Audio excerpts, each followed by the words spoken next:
성범죄 피해자 변호사는 재판에 어디까지 개입을 할 수 있을까요?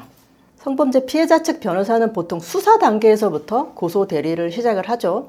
피해자 변호사가 조서와 동석 등의 조력을 하고 증거도 내고 양형 자료도 냅니다. 그 결과 수사기관에서 혐의를 인정하면 검찰 송치되고 재판으로 넘어갑니다. 여기까지는 수사를 개시시키는 적극적인 행위입니다. 그럼 재판으로 넘어간 다음에는 어떨까요? 피해자 측 변호사는 어디까지 재판에 개입을 할 수 있을까요?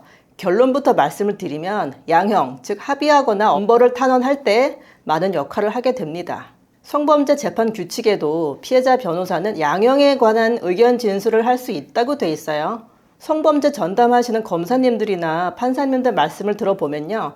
피해자의 현재 상태나 피해 회복 여부에 대해 양형을 정함에 있어서 피해자 변호사들의 의견 진술이 상당한 참고가 된다고 합니다. 특히 피고인 측에서 저희 합의 진행 중이니까 선고 기일 좀 넉넉하게 잡아주세요 라고 요청하는 경우 많은데요.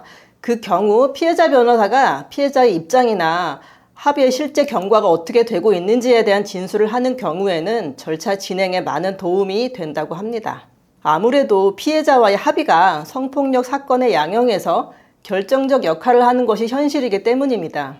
그런데 양측이 합의를 해야 되는 상황에서 피해자가 직접 가해자 측을 접촉을 하게 되면 그 과정에서 여러 가지 문제가 생길 수 있기 때문에 재판부에서는 가급적이면 피해자 변호사의 조율을 통해서 합의를 하기를 간절히 바랍니다.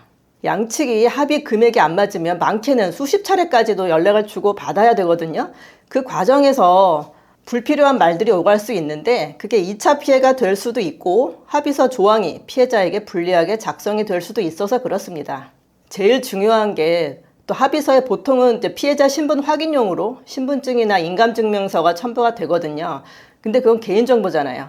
피고인 측에 노출이 되면 안 되기 때문에 피해자 변호사가 피해자 신분증 사본이 첨부된 합의서를 재판부에 직접 제출하는 경우가 대부분입니다.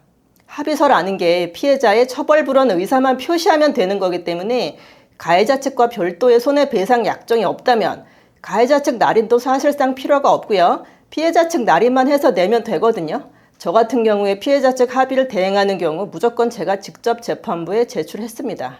피해자 측 변호사의 재판 출사권에 대해서 한번 볼게요. 성폭법 제27조에서 재판 절차에서의 피해자 변호사의 의견 진술권을 보장을 하고 있고 성범죄 재판 규칙에서 피해자 변호사에 대한 공판기일 통지에 대해서도 규정을 하고 있습니다. 문제는 기일을 지정할 때 피해자 변호사님들 적극적으로 고려하지 않는 경우가 대부분이라는 거죠. 재판부에서.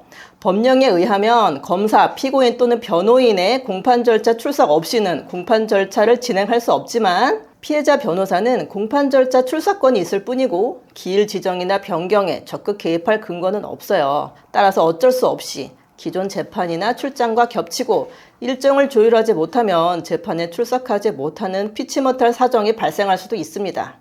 다만 예외는 있어요. 재판부에서는 피해자에 대한 증인신문이 예정된 경우에는 피해자나 피해자 변호사의 출석 가능 여부를 아주 적극적으로 확인을 하고 있습니다. 그렇다면 피해자 변호사는 재판에 출석을 해서 또는 서면으로 어디까지 피해자 측의 의견을 제출할 수 있을까요? 성범죄 재판 규칙은 피해자 변호사의 의견 진술 범위를 명확히 규정하고 있습니다. 피해의 정도 및 결과, 피고인의 처벌에 대한 의견, 그 밖에 당해 사건에 관한 의견 진술입니다. 즉, 법령에 규정된 의견 진술의 범위는 사실 인정이나 법리 주장보다는 양형에 가깝습니다. 이는 형사소송법 제294조의 2, 제2항 피해자 진술권의 범위와 동일한 것입니다. 엄밀히 말하면 범죄 사실의 입증 책임은 소송 당사자인 검사에게 있기 때문입니다. 따라서 피해자 측에서 재판 과정에서 추가 증거를 내려면 검사님 통해서 내야 됩니다. 결론적으로 재판부는 피해자 변호사의 사실 인정이나 법리 주장에 구속되지는 않는데 그 이유는 피해자 측 변호사가 형사증거법칙에 의한 여과 없이 범죄 사실 관련 주장을 할 경우 공정성에 대한 시비를 초래할 우려가 있기 때문이라고 합니다.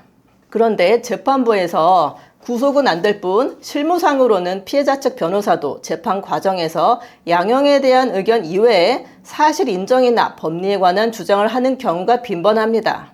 저 같은 경우에도 1심에서 사실 인정이 명백히 잘못된 부분을 항소심에서 적극 지적해서 1심에서 무죄가 나온 걸 항소심에서 유죄로 뒤집었고 항소심 판결문에도 그 점이 명시적으로 기재된 사례가 있었습니다.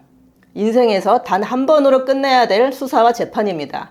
적극적으로 내 편이 되어 도와줄 수 있는 변호사님을 만나는 행운을 당신도 누리시길 바랍니다.